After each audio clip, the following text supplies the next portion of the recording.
What's up, good people? This is Georgia Line of Connection checking in. Please like, share, and subscribe if you like the content. Please leave a comment. But this right here gonna be titled "Was Slavery Fabricated to Make Blacks, Indians, Believe They Were Inferior?"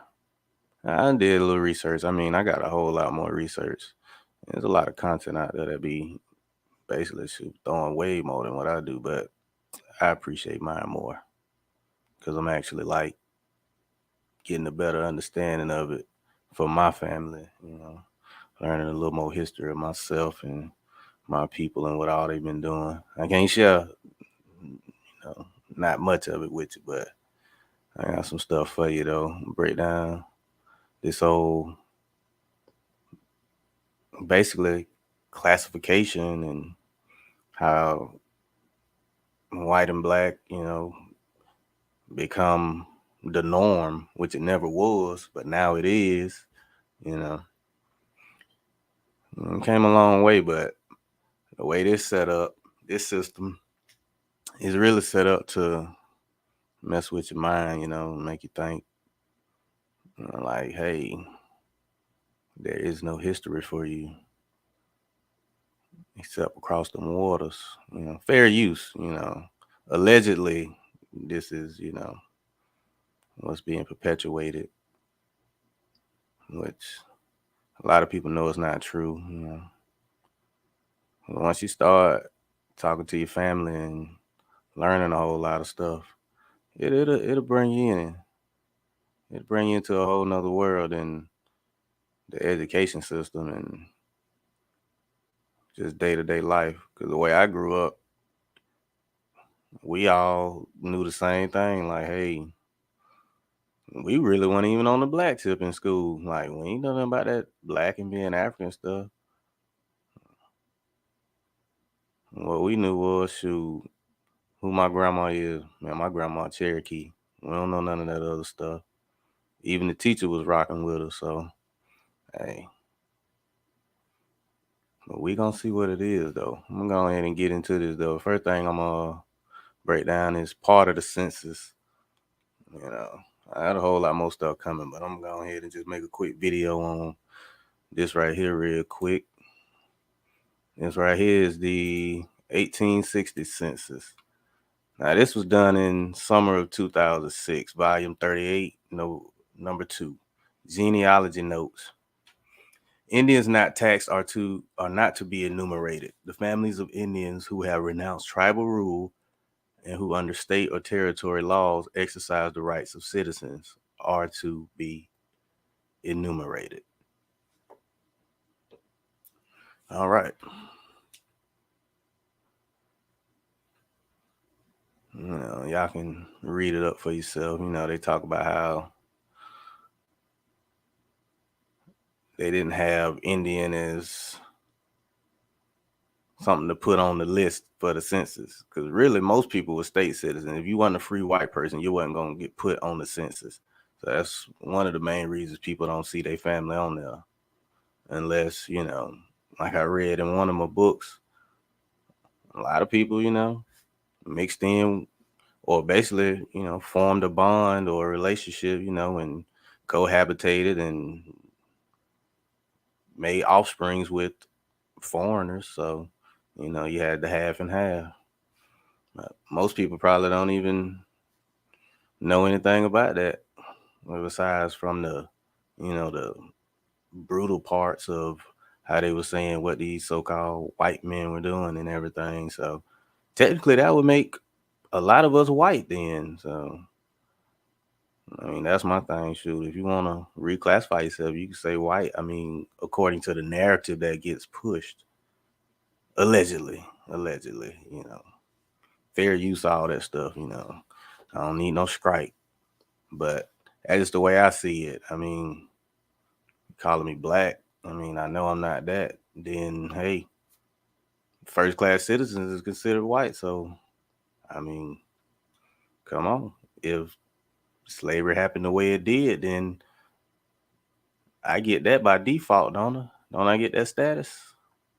But we gonna see though.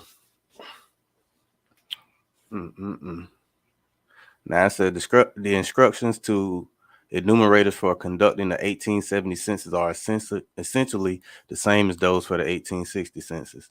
The instructions for conducting the 1880 census include a definition for Indians not taxed and an expanded description of Indians to be enumerated. By the phrase Indians not taxed is meant Indians living on reservations under the care of government agents or roaming individually or in bands over unsettled tracts of land. Well, we know the Southeast and the Northeast and just about the whole U.S. by 1860 and Civil War and everything, the whole U.S. was about already under that government. So, hey, so whatever was unsettled, I mean, probably wasn't much. I mean, Civil War happened, so you still had California and Texas and all that going through their motions, you know. So here we go. Indians not in tribal relations, whether full-bloods or half-breeds, who are found mingled with the white population residing in white families engaged as servants or laborers or living in huts or wigwams on the outskirts of towns or settlements are to be regarded as a part of the ordinary population of the country for the constitutional purpose of the apportionment of representatives among the states and are to be embraced in the enumeration. So basically, they need to make a bigger population. That's what it sounds like to me. But we'll see. All right. Now, Indians not in tribal relations, whether full bloods or half breeds, who are found mingled with the white population, residing in white families, engaged as servants or laborers, or living in huts or wigwams on the outskirts of towns or settlements, are to be regarded as part of the ordinary population of the country for the constitutional purpose of the apportionment of representative among the states and are to be embraced in the enumeration. White is just a status. So it could be somebody darker than dark that's considered white. So that's the thing to always remember. It's just a status. Because free white persons is really the top tier of status. White person just mean, hey, you got European ancestry or you're a foreigner from another country and they don't want to put you, you know what I'm saying, with, like they say, the general population of people that got some color to them, you know. But anyway, let me go on down here real quick so I can finish this video. There are some cases in which the coding for persons of mixed heritage is I, which means Indian, or W for white, and in rare cases, MU, mulatto, or black. So I just throw black in there at the end, like, yeah, you know, we just gonna throw black in there, you know, but that doesn't count. I think those people are of African descent, and I don't even think that's allegedly. I mean, some things are just set up that way. Anywho, I'm gonna go to this Georgia census and break down some more things to show how this looks. Cause see, when you throw the word black in, I mean, it depends how far back does black go. And as a descriptive term, really, because the enumerators were just looking at you. You know, that's when you come to this law right here, the Negro Law of South Carolina, under Act 2. Under the provision that it has been uniformly held that color is prima facie evidence that the party bearing the color of the Negro, mulatto, or mestizo is a slave, but the same prima facie result does not follow from the Indian color. So we know Indians are dark skinned. So if you're dark, you technically not a slave, but you can be a slave though. Depends on what part of town you're in, what's going on. Is it a war going on? It is 1740 and man, Georgia just came, well, it was just really getting settled by the English, which the Spanish had already came through. The French was already coming through, you know. So color is color. And if I have to go to Benjamin Franklin with his observations concerning mankind that he wrote in 1751, hey, like that man say, all of Africa is black or tawny. Asia, chiefly so. Chiefly tawny. You know what they say? Spain, France, Italy, Sweden, Germany. Just about the whole of Europe was, had some kind of tan to them. They was calling them swarthy. They were of a swarthy complexion. And swarthy, if you look that up, that's person of dark skin. So there was a lot of free people then, considering how many people got shipped over here. So, yeah, we want to break that little part down right there. Prima facie. That means first look. The first look is what I'm going to determine. Yeah. That's crazy. Because Section 1 say, I declare all Negroes and Indians free Indians in amity with this government, Negroes, mulattoes, and mestizos who are now free, accepted. So they had to went through some servitude or, got caught up and they got broke out of there. Matter of fact, I think I did on the other video, the 1715, when the Yamasee was fighting them Stewart boys coming all out of Barbados, and the one that was kidnapping and shipping them. Oh, sorry about that, YouTube. The ones that was, getting into confrontations, and people were getting shipped to the islands and far off lands to do extracurricular, stressful work. But the offspring to follow the condition of the mother, and that such slaves are chattel's property. Yes.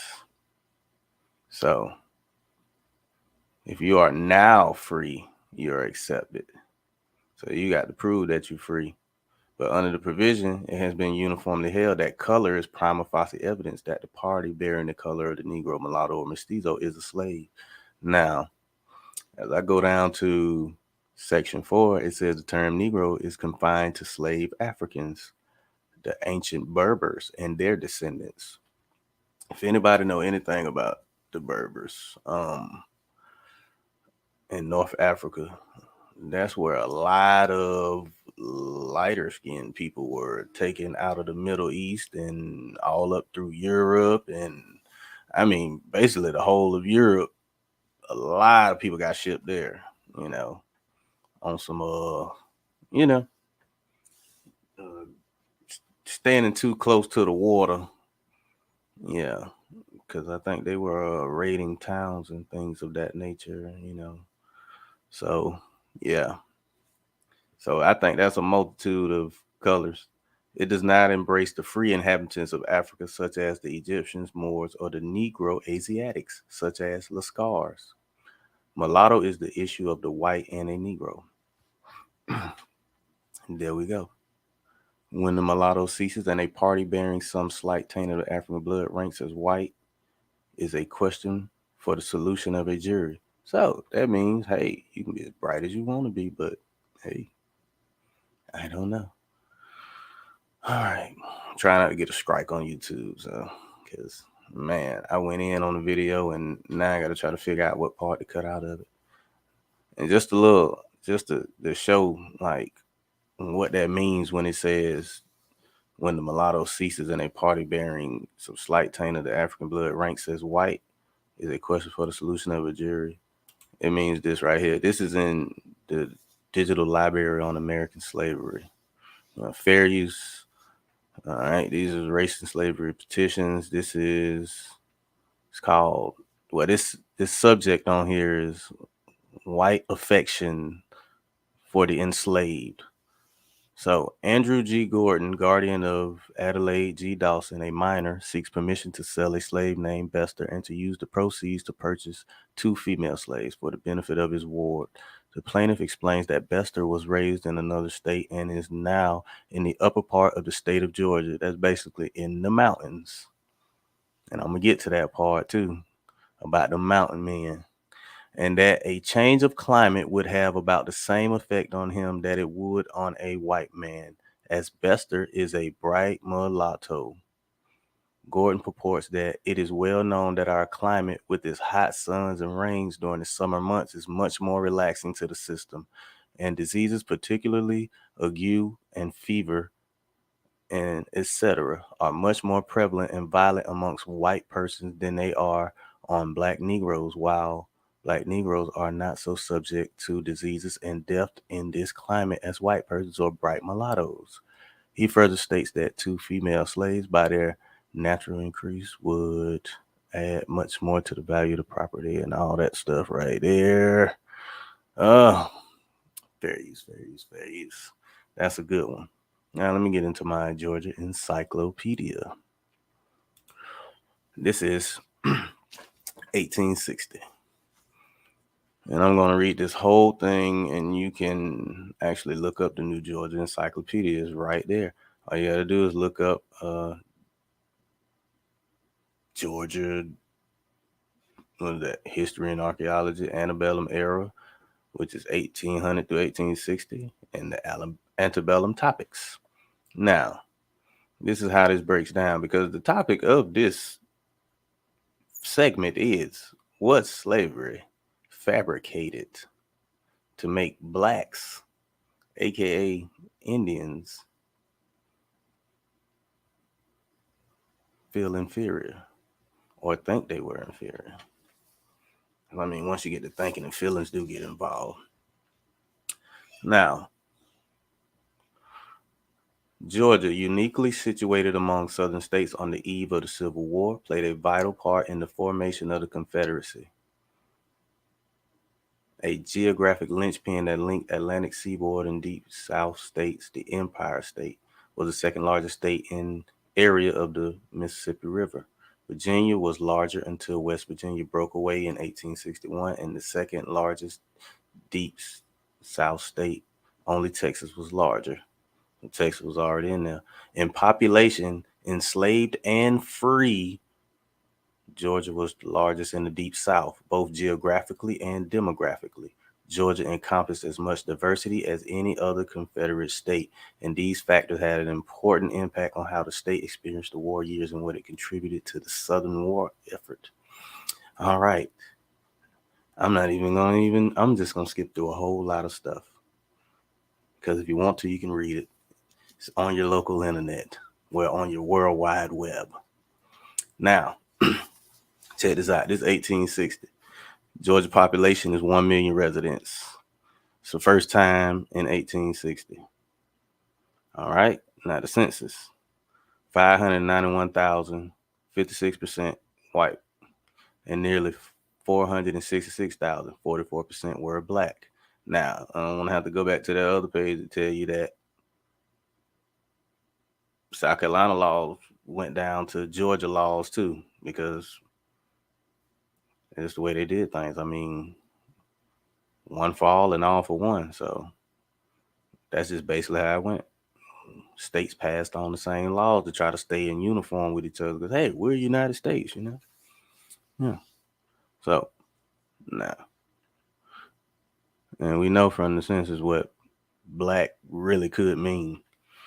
These figures reflect a 16.7% increase in the state's 1850 population, a somewhat slower growth rate than Georgia had seen in the 1820s, 30s, and 40s, due largely to outmigration by Georgians headed west.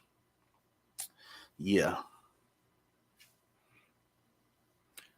All right. In terms of geographical distribution, nearly 60% of the people lived in the Black Belt region, a broad swath running diagonally through the state's center from South Carolina toward the southwest along the Alabama and Florida line.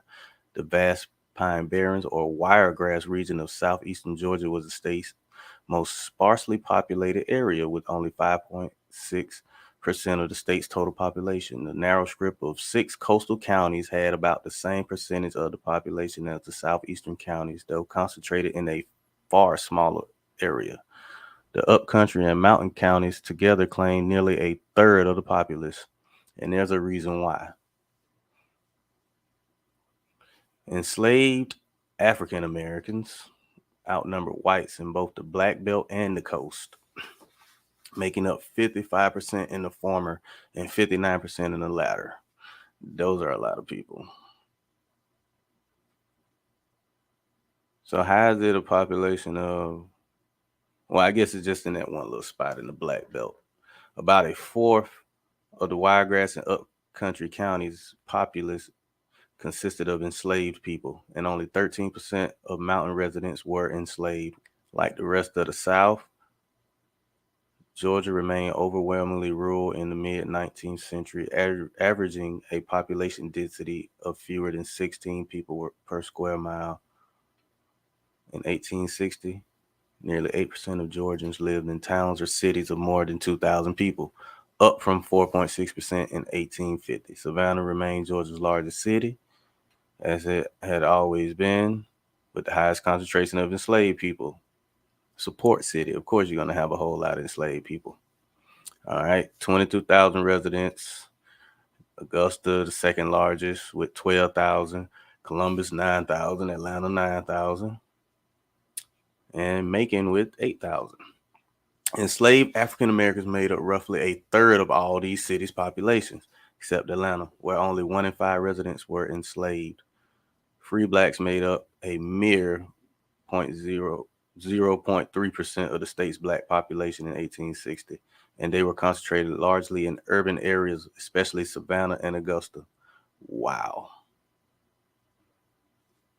That's where I live. I mean, I live in Augusta, so I'm pretty sure that population was higher, but people weren't going by black though. Yeah, people were not going by black. Nearly 99% of white Georgians in 1850 were American by birth. Slightly more than three-fourths of those were born in Georgia. By 1860, newcomers to the state included an increasing number of Northerners attracted by business opportunities in growing cities like Atlanta. The largest foreign-born concentration was in Chatham County, where nearly a third of its free residents, primarily Irish laborers, and a small but influential group of German Jews, were born abroad. All right. Now, these people aren't considered white either. Yes, they are not. That's why they put Jews on the end of it, and they put Irish laborers. Yes. So I guess they could contribute to part of the black population. But I don't know the way they say them Jews be finessing now. They probably jumped in. Matter of fact, they part of the white population. Them Jews part of the. Yeah, I know what part of the population they with.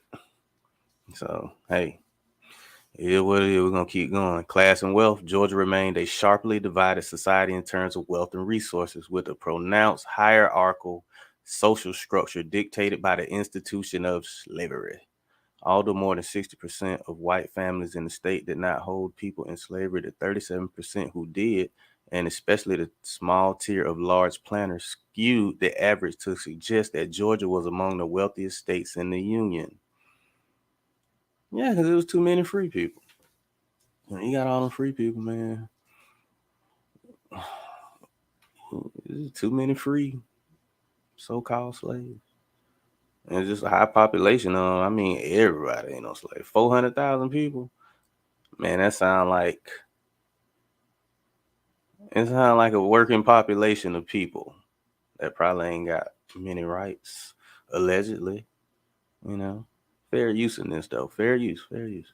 The per capita the per capita wealth of white Georgians in 1860, for example, was nearly double that of New Yorkers or Pennsylvanians. On average, slaveholders in the state owned property worth nearly 5 times that of a typical landholder in the North.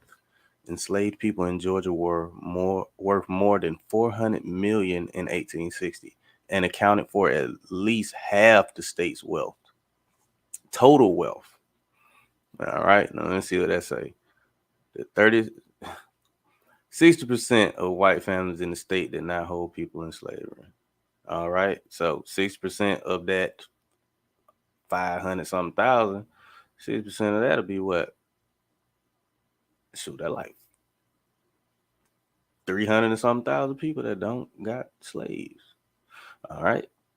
37% who did, and especially the small tier of large planters skewed the average. All right. So that 37%, they really ain't even got 37% then. So they really gonna probably drop down probably another 15%. But we'll keep it moving though. And they say the enslaved people worth more than 400 million. That's your workforce right there, worth 400 million. All right. Oh, there was this enslaved family. They look like a bunch of young kids. That's really what they look like. They don't even look like people that's like abused or anything. They pretty much got on clothes that ain't really that rough looking. An enslaved family picking cotton outside Savannah in the 1850s. But it's okay. Courtesy of New York Historical Society. It would be New York. A mere 6% of white Georgians held nearly half the state's property. They made up the planter class. Them the people there. 6%. 6% don't own people. 37% that do, they ain't even on this status. They just got people. They made up the planter class, generally defined as those who enslaved 20 or more people and whose plantations range from 200 to 500 improved farmable acres. That's corporation status. While the largest holdings in Georgia were smaller than those of planters in Mississippi or Louisiana, only 23 Georgia planters enslaved more than 200 people. That's another corporation. You gotta have a lot of people. If anybody work in a plant or a factory or whatever, that's how many people you be having in there. A whole bunch of people. And what they say, man, working like a slave. Anyway, YouTube got them trigger words and stuff. Certain stuff you can't say. So, allegedly everything. And only one enslaved more than 500. So really, people ain't even really have people on lock like that. And it's in 1860. I'm sticking to 1860 now. Only 23 people had more than 200 people. The other people ain't really have, 6% ain't have really nobody. So 60 plus this 23, that's 83% of that. Matter of fact, they ain't even put no color on these folks. Yeah. The largest holdings were smaller. But they ain't throw no color up there. I guess they trying to skew the lines. A number of Georgia families still ranked among America's richest citizens. Much of this concentration of wealth was on the Sea Islands, and yet the newly opened lands of western and southwestern Georgia, which had been frontier areas only a generation or so before. So you count back 2 generations, that's really like 40 years, because in 20 years of your life, you can have at least probably about 4 or 5 kids easily. So by the time you're 40, you count back 40 years, that's like 1820. So that was still frontier. And that's what Muskogee, Creek land. A lot of them towns out that way is counties named after certain tribes and stuff. But anyway, them people didn't exist, but they still got towns named after them. But we got Georgia got the most counties on the east side of the Mississippi. So tell me, I know I see a Cherokee County, Muskogee County. Shoot, what else we got? Ogeechee County. Ain't that it's Ogeechee River. But Oconee and all that stuff, man, these people ain't make up them names. Anywho, Savannah River, all that stuff. Most of this concentration of wealth was on the Sea Islands, and yet the newly opened lands of western and southwestern Georgia, which had been frontier areas only a generation or so before, were home to an ever-increasing number of the state's largest and most profitable plantations by 1860. Nearly 40% of the black belt's enslaved population were located along the Flint River and the Alabama border. And that's supposed to be a house, supposedly, in Glenn County. Slaveholders who did not fall into the planter class but enslaved more than 5 individuals comprised 21% of free households. You notice they ain't putting like white. They're actually saying slaveholders. So I guess that's a big difference by saying slaveholders and not saying white. I guess they like opening the door for other people to be, you know, part of that class. And I know South Carolina, their population was really big with so-called Negroes or colored people, whatever you want to call them. But they had a lot. They had the largest population of people. So yeah. Along with planters, they held approximately 90% of the state's wealth, according to one estimate. Many of these slaveholders were professionals, including lawyers, politicians, and doctors, or businessmen who lived in towns or cities while still maintaining plantation operations nearby. That sounds like the people of today who own several businesses that be traveling the world that you see all on the social medias and stuff, you know, doing other things. They got people running stuff for them. I think that's what we see today. Yes, we do. Nearly three-fourths of the state's white population, here we go, now we back to white, consisted of yeomen and the landless poor. That's three-fourths. Out of 591,000 people, three-fourths of those people are yeomen and the landless poor, who claimed less than 10% of Georgia's wealth. Wow. So we know that enslaved people 400 million in the game. So y'all 10%, y'all must be sitting around about 30, 40 mil. Well, actually, they ain't 400 million for the slave people. They ain't even counting the slave holders or the uh the elites that own majority of the land and slave holders. Shoot, they the other 90% of the state's wealth. Planters and yep, along with planters, they held approximately 90% of the state's wealth. Hold on now. So I go back up here. It's the enslaved people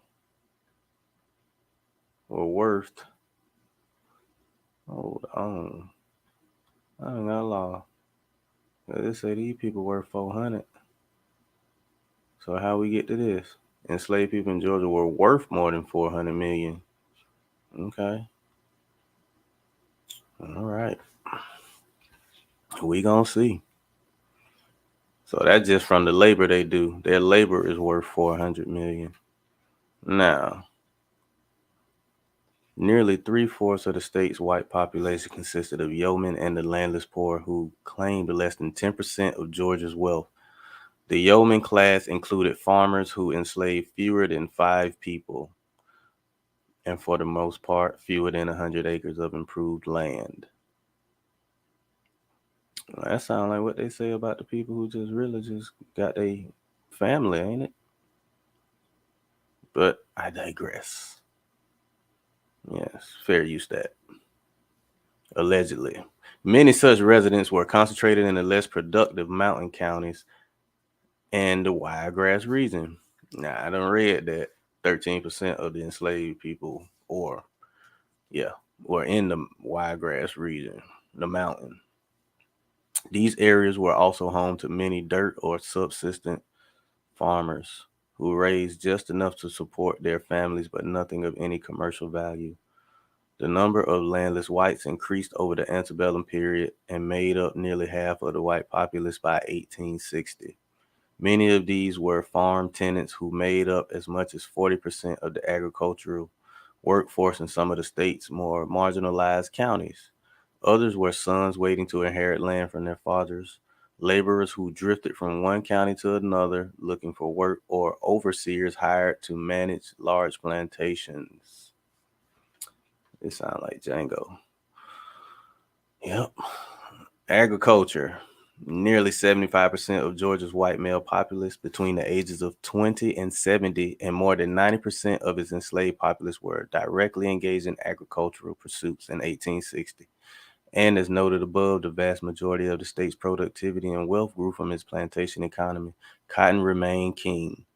Georgia had led the world in cotton production during the first boom in the 1820s with 150,000 bales.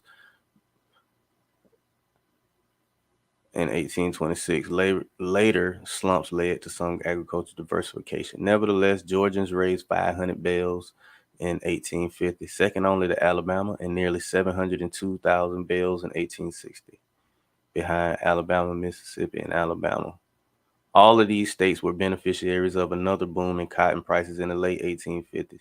The vast majority of cotton production in Georgia fell within the Black Belt. Okay, so they was really pumping. They were pumping that cotton. Oh, corn. Corn, claiming 40% of the state's cultivated land, rivaled cotton as an agricultural commodity and was the mainstay of smaller farmers outside the Black Belt.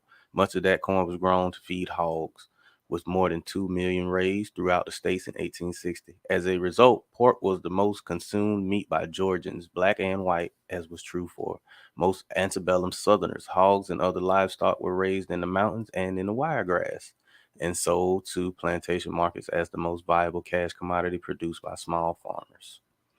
So at least they did have the livestock up in the mountains.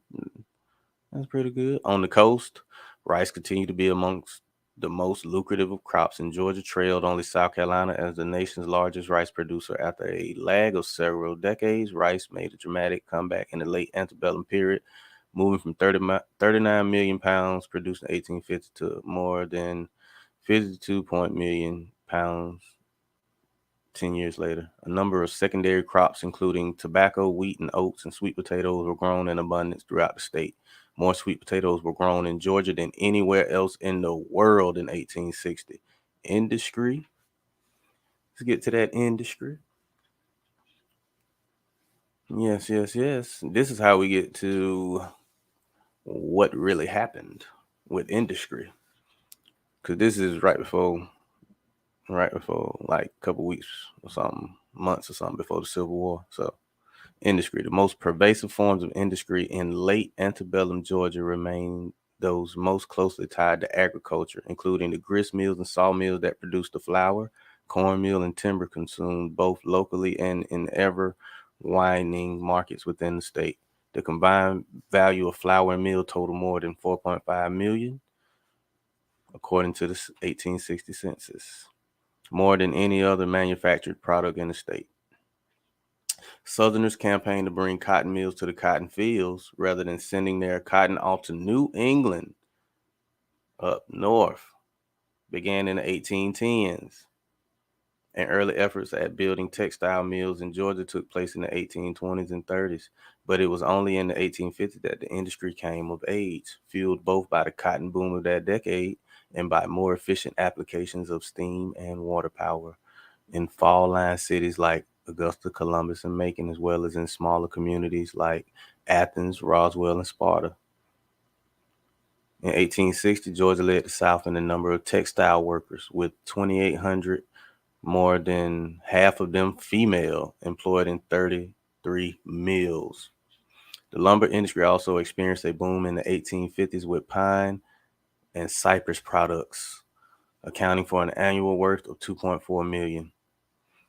They got a whole lot of pine and cypress trees sunken in Savannah River too, and they won't let you pull them up.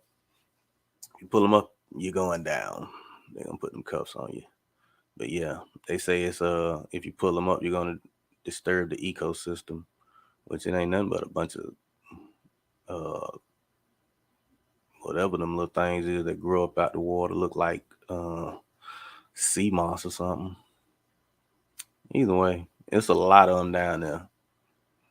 It's videos they show of them like how they tie the logs together and they float them down the river. Yeah, it's probably a couple thousand all up and down the Savannah River from when they came loose and just sunk and stuff happened. Yep. But this right here gets to like what really caused the Civil War. In 1860, sawmills employed 16% of the state's industrial workforce, most of which was concentrated in southeastern Georgia's pine barrens and coastal counties. Savannah was the beneficiary of much of this production and had emerged by 1860 as one of the nation's most active market and production centers with sawmills, lumber yards, and a thriving export trade to England. Brunswick and Darien were secondary ports fueled primarily by timber floated downriver for processing there. Just said that. Naval stores, operations, and turpentine distilleries were also driven by the state's pine forests. In the mountains, marble quarries. Oh, that's up there in Elberton where they got that big old what they call it, that population control thing, whatever they call it, big stone monument thing. It's a whole lot up there. Marble quarries and small scale mining enterprises of iron, copper, and coal were underway, though they became significant parts of the state's industrial output only after the war. So, what does the South need? And this is just Georgia. The South didn't really need nothing. That's why we the greatest. We're the greatest on earth. The South can feed the whole world for the next probably 10,000 years, if they want to put it that way. Come on now, y'all think people of color, black, Indian, African American, whatever you want to call them, y'all think these people weren't getting in on these industries, man? Come on, people. Then they want to jump right back in with enslaved laborers made up much of the state's industrial workforce. Many were hired by companies on annual contracts to work in mines. Hold on. They were hired by companies, enslaved laborers? Oh, so that mean they, and to me, enslaved mean employed. That's all it mean to me. Because I got something else I'm gonna show too about that enslavement stuff. Many were hired by companies on annual contracts to work in mines, sawmills, railroad construction, and other enterprises, both urban and rural. Only the textile industry resisted opportunities to employ captive laborers. Whoa, captive laborers? It's 1860. Y'all still fair use. And it was the focus of an ongoing debate as to the benefits or detriments of putting enslaved workers into factories. The 1860 census indicates that 5% of Georgia's enslaved population spent the majority of their time laboring in industry rather than agriculture. Well, people got different skills, different trades and everything. Not everyone was a slave. A lot of people were just indentured, and they had to learn trades.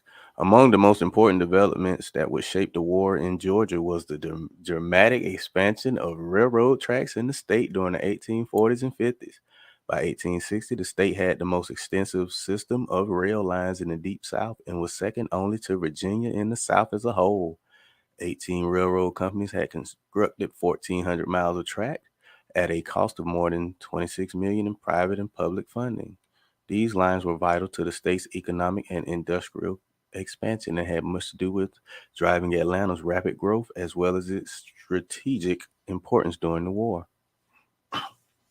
26 million, man, the enslaved population worth 400. So you already know.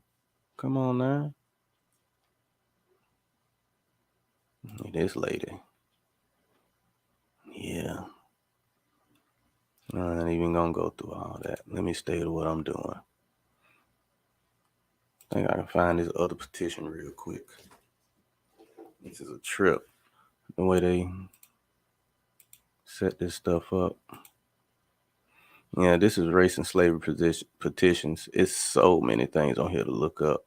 They got absentee owners, passing is white, virtually free, property owners, black, enslaver, free person of color.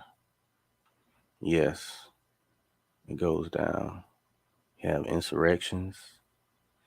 Yeah, it's a lot. Right to assemble. I'm just sticking to this one right here for a second, though, because I like this one so much. I wonder what number I'm going to do. 303. 803 was pretty good, too. This is in Iredell, North Carolina. They're complaining about a bunch of free Negroes loitering. They want someone to pass a law about that. Yeah. Please look this up, people. Just type in your race and slavery petition.org. I think it's .org. Oh, the digital library on American slavery. It's so deep. Yes, it is so deep. Let me see my 303. I do have to get up off here, but it's nice. Another one, Orange County, North Carolina.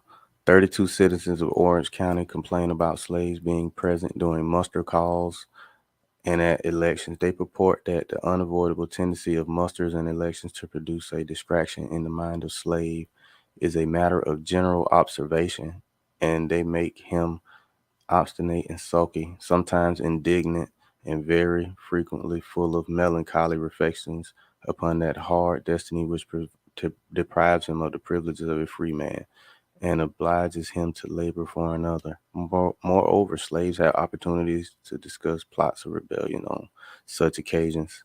Such a class of people, your petitioners would say, are a cancer on the breast of the body politic and a millstone hung around the necks of masters. They therefore seek a law to prohibit for the future the attendance of Negro slaves at any muster or election ground. Fair use. 303. South Carolina. South Carolina so deep. They go in. South Carolina hurt your feelings, boy, how they just get down. In behalf of the whole, 8 members of the Society of Master Coopers of Charleston expressed frustration at the inattention given by authorities to the law passed by May 10th, 1740. That's that law I had read and revived on March 12th, 1783, regarding the management of slaves within the state.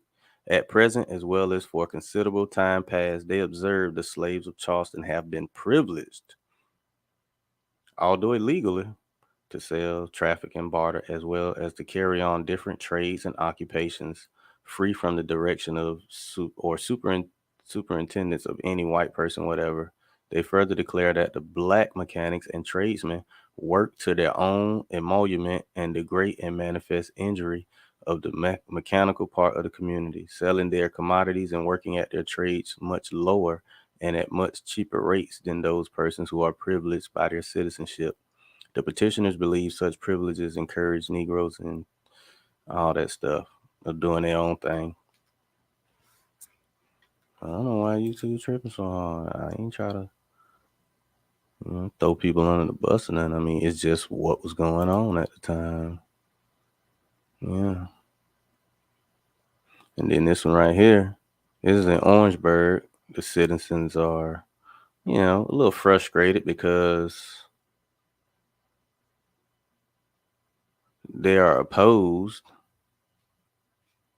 that slaves are raising their own livestock or cotton. Like slaves can raise their own. Amazing. If you see it, read it. It's in 1816, matter of fact. All this stuff like early 1800s mostly. And this is the kind of stuff that was going on. I'm not going to say much because you two said I was like inciting like some kind of hate speech or something. So I don't want to speak too much. I'm not that kind of person. Yes. Pause it and read it. It's amazing. Let's go to the next one. Yes. I gotta find the one to put the star by. And put stars next to them just to see. A lot of this stuff really just prove what the narrative is. And it's a whole bunch of WTF. A whole lot of WTFs going on. What's that, 905? Pause it and read it. You got skilled slaves. due to his greater cheapness in his living, is able to work cheaper and still make his wages than it is possible for white journeymen to do and maintain their families. Trying to tell you.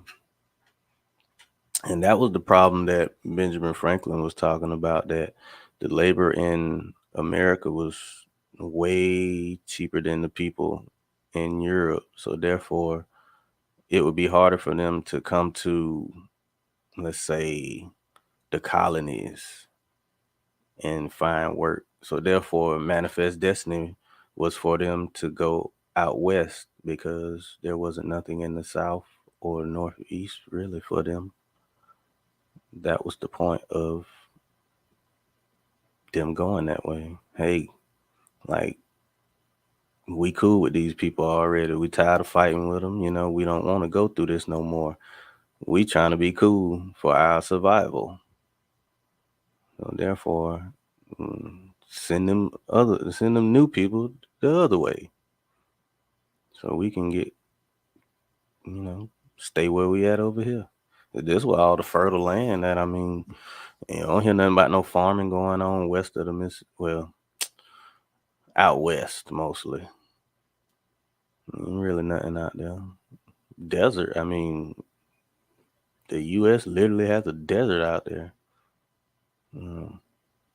By the time you get into Texas, it really ain't.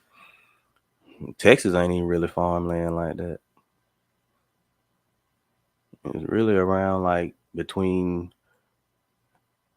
the Mississippi, Savannah River on up to Virginia. It's really all they got. And Midwest a little bit. But yeah, that's what Benjamin Franklin was trying to do. Couldn't save everybody, but he tried. Yeah. See what this one is. 289 citizens of Richland seek laws preventing owners from allowing their slaves to hire their own time. Yep. Read it if you want, people. Pause it. I'll just click on them. You get a chance to look them up yourself. It's just so much like, it ain't what we think it is. It really ain't. And this next I can go into like who was Jim Crow. Jim Crow was some light skinned dude. And it was going, Jim Crow was doing his thing since when? The early 1800s. Or that's what the little minstrel shows was, from the early 1800s. See, 1870, that's when they was able to actually keep certain people out. And what happened before that Civil War popped off? When a large population of us wasn't around no more. See? The original Jim Crow. Fair use. This is National Geographic or something. Yeah, National Geographic. I don't really trust too much of their source, but yeah. Thomas Dartmouth Rice, 1808. He started performing in 1830. That was up north. That wasn't gonna happen in the South. I can pretty much guarantee you that it wasn't like that. The North, where everybody was pretty much free or whatever. Yeah. 1865 made it slavery illegal. Yet Southern states quickly passed laws that discriminated against newly freed African Americans. This is my thing. So the 13th Amendment only made slavery illegal. The 14th Amendment made all these people who weren't living on tribal lands, they were either considered Indian, white, mulatto, or black. Now, 1865 roll around when everybody get freed and stuff. Then they passed laws to discriminate or disenfranchise. So that means before the Civil War, the people were enfranchised. Just basic common sense. If somebody is trying hard to disenfranchise you, that means that you are already enfranchised.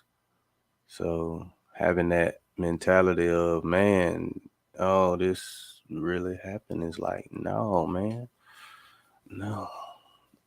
My family members owned property. I mean, farms. It literally don't even say, either say house or farm. They own the house and they were farmers and carpenters and stuff. I come from a long line of carpenters. That's just what it is.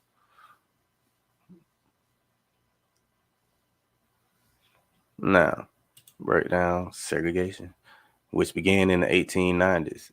So from 1865 all the way up to 1890, Georgia just passed a law which passed a wide variety of Jim Crow laws that mandated racial segregation or separation in public facilities and effectively codified the region's tradition of white supremacy, which is weird because you have to throw in people that pass for white too. I mean, I love everybody, so like, hey, whatever them times is over with. This is almost this is over 100 years ago, and Jim Crow started in 1820, so that's 200 years ago. 200 years ago, and it didn't really work because people had to work. Like, dude, I don't mind your show, but like, I gotta be to work in the morning. I don't really want to see all that. So, yeah, but that's the trick to it though, because it's a part of this I gotta read the background of it. Like, yeah, the background. Before a rift of Jim Crow laws were passed at the end of the 19th century, a combination of habit, custom, and a handful of laws effectively separated the races in a wide variety of public forums. In some cases, as with the establishment of separate black churches, black Georgians moved to create their own local institutions in wake of the Civil War. And you know what that means? When they say they created their own local institution, that means, hey, besides the church, we got schools. We got to build more houses. We got to build more. We got to build more a whole lot of stuff. Since we gonna separate like that, we was cool. Like, hey, it's just wow. And this is what people are led to believe. More often, however, segregation occurred as a result of efforts made by white citizens to protect their racial privilege and to further limit the freedoms African Americans gained as a result of emancipation and the 14th and 15th Amendments. State legislators passed laws segregating schools in 1872, and many cities required the creation of segregated cemeteries. Local custom often further limited black access to public spaces, and interracial marriage was strictly forbidden by state law. I actually read about one of the cemeteries we have. Matter of fact, it's the first colored cemetery. They changed it to African American because it's actually called the Negro Cemetery. It's Cedar Grove Negro Cemetery. My grandma is buried over there. Cherokee lady. She buried in that cemetery. But they literally like took people from St. Paul's Church, which is right there along the river, and started putting people in a segregated cemetery. Which pretty much, I mean, it depends on how far back they, actually went to get these people, because that church was there since like the 1700s. So wow, they had to do some picking through, I guess. They just said, hey, we'll get who we can get. Or it made sense to them at the time, which black and white ain't. Black and white ain't what we think. All right.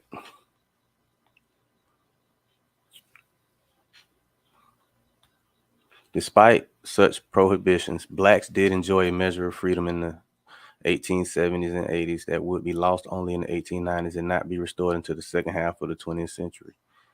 White and black passengers routinely sat next to one another on streetcars and trains. shopped in integrated business districts, sometimes lived in the same neighborhoods, and visited the same parks and recreational facilities.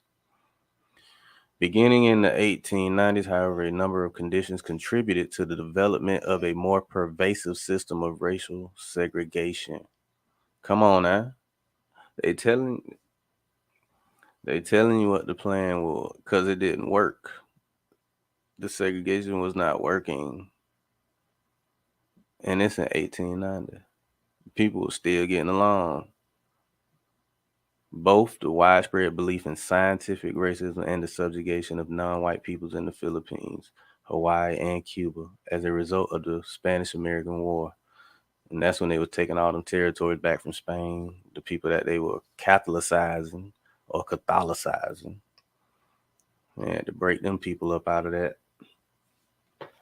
Yeah. Well, there you have it. So when did this so-called victim mentality come along? Well, that is scientific. They had to make it scientific, which we know that a lot of people weren't considered white in the 1890s, even though they did an amendment to the 1790 Naturalization Act. I got that on my other video. Check that out. Yes, please check it out. Because 1870, all them Italians and all that stuff, the same ones Benjamin Franklin said was swarthy. All them people were coming and they weren't considered in the white population. Who else we got weren't considered in there? The Polish. I think Russians weren't considered. Yeah, a lot of people weren't considered in there. The Irish, they got books on all this stuff. You just look it up. Yeah. Where we at? Moreover, as historians have observed, efforts undertaken by black petitioners in the late 19th century sometimes hastened Jim Crow's rise. When confronted with black demands for an expansion of civil rights, whites often responded by calling for a more comprehensive legal code to bar racial interaction altogether. These factors alone, however, cannot adequately explain the timing and scope of legislation passed by state governments across the South. I'm going to tell you why this happened. All right, go back to this right here. What does this say? What does this say? Nearly 75% of Georgia's white male populace between the ages of 20 and 70, and more than 90% of its slave populace were directly engaged in agricultural pursuits. They ain't say they owned anything or had anything. They just say they were in the pursuit. I mean, they were working too. And the vast majority of the state's productivity and wealth grew from its plantation economy. All right. It grew from their what? Plantation economy. What does that say? Enslaved people in Georgia were worth more than $400 million in 1860. We don't know what color these enslaved people were, but I would assume that they were allegedly black people. That's just alleged. Now, and 6% of the white Georgians held nearly half the state's property. And they own hundreds of acres. Yes. And then you had slaveholders who weren't in the planter class. Those were the people that actually worked for, they actually worked for the 6%. Come on, put it together. Nearly 3/4 of the state's white population consisted of yeomen and the land is poor. So they worked on the same plantations with the enslaved people. Allegedly, allegedly. That's what I'm gonna keep throwing that in there, allegedly. But that's what it sounded like. It sounded like it wasn't but nothing but 6% of the people who actually was running things. And this 3/4 claimed less than 10% of Georgia's wealth. And they were what? All right. There we go. Segregation. That is a good reason for it. A more satisfactory explanation must consider the political, economic, and demographic developments that were then transforming the region's landscape. The populist revolt, for one, contributed in no small part to Jim Crow's rise. In the 1880s and 90s, populist leaders such as Georgia's Thomas Watson attempted to fashion from the shared frustrations of poor white and black farmers a powerful political challenge to democratic rule. Democrats, however, skillfully parried the populist advance by appealing to the racial anxieties of whites and warning about the dangers of Negro rule, a tactic known as race baiting. See, it's not me, YouTube. I'm not race baiting. I'm just reading in the Georgia Encyclopedia. Therefore, the Democratic state legislature passed a variety of disenfranchisement measures or measures designed to limit citizens' right to vote, including cumulative poll taxes, the white primary, and literacy tests. Hold on now, I can read. I know literacy, a whole lot of it. But yes, poll taxes in 1877, the white primary in 1900. Ooh, 1900, that's when they started saying, hey, if you don't know your European ancestry, you won't be considered white anymore. You have to prove that you have that ancestry. It's deep, man. It's so deep. The hidden hand goes very deep. Ostensibly, this legislation was intended to reform the region's corrupt politics by marginalizing black voters, but in practice, poor whites were often stripped of the vote as well, thereby ridding the region of even the vestiges of radicalism and making southern states more attractive to northern investors. It's all orchestrated. Yep. You read that yourself. Now,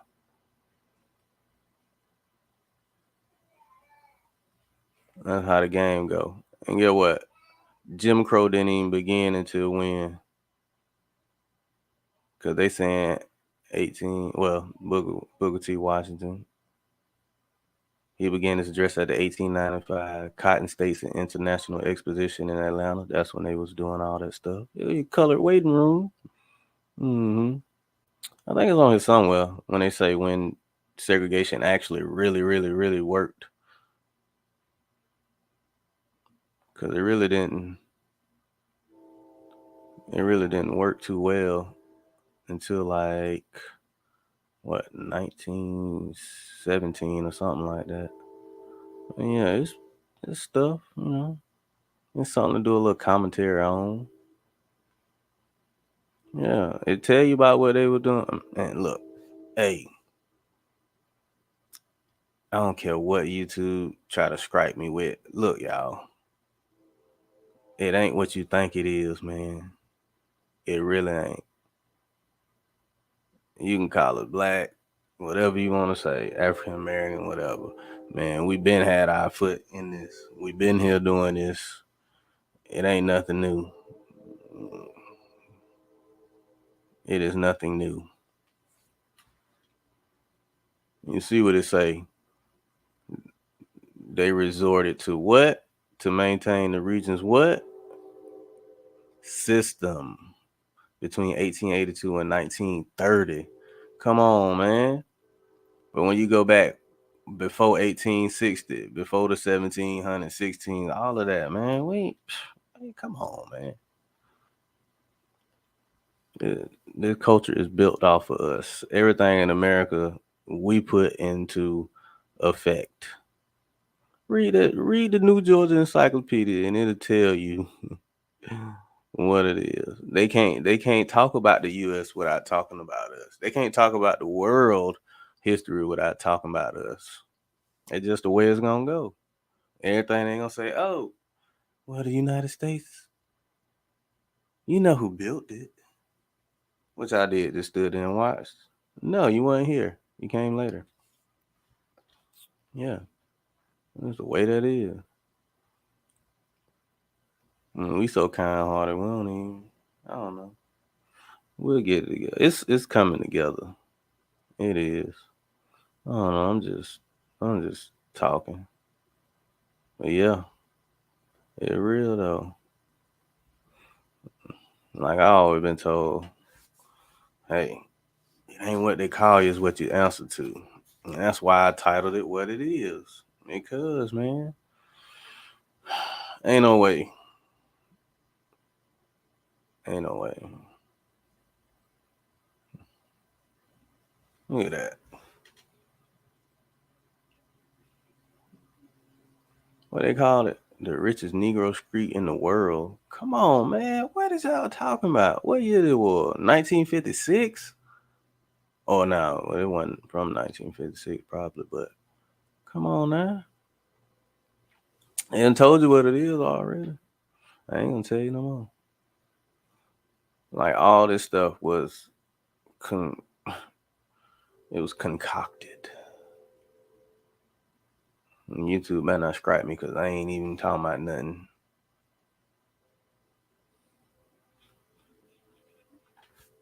And like all the craziness ain't even going on no more. It's really to the point to where now it's just like, hey man, we need your consent to be black. Like, can you please just be black for us? Like, we really need it. Because when you really find out, like, no, you're not what they say you are.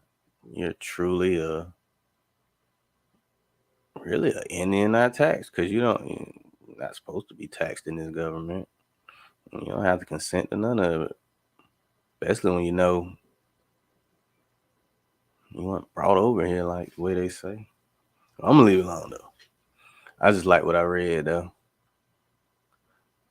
because segregation and all that stuff.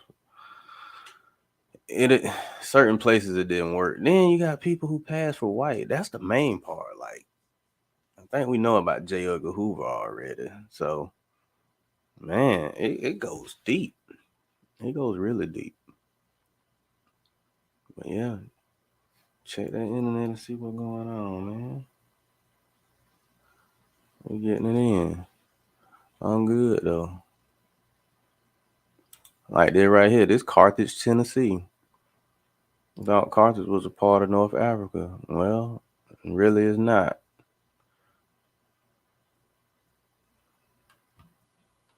Crazy how stuff is. It's part of this thing called the Highland Rim. And I looked up what the Highland Rim is. And it's surrounding the Central Basin, and Nashville is surrounded by it. So I look up the Central Basin is a dome. I'm like, huh? What's a dome? And the Highland Rim is a cuesta surrounding the basin. And I'm like, what's a cuesta? I ain't sure what a cuesta is. Like, I don't know what it is no more now. I don't know what's going on. But it show like, I guess how the earth shifted and everything and how two mountains collide or something. It's deep stuff. Yeah. You got a Carthage, you got a Memphis, Tennessee. So much. It's good to know this stuff though. Let me get off this internet.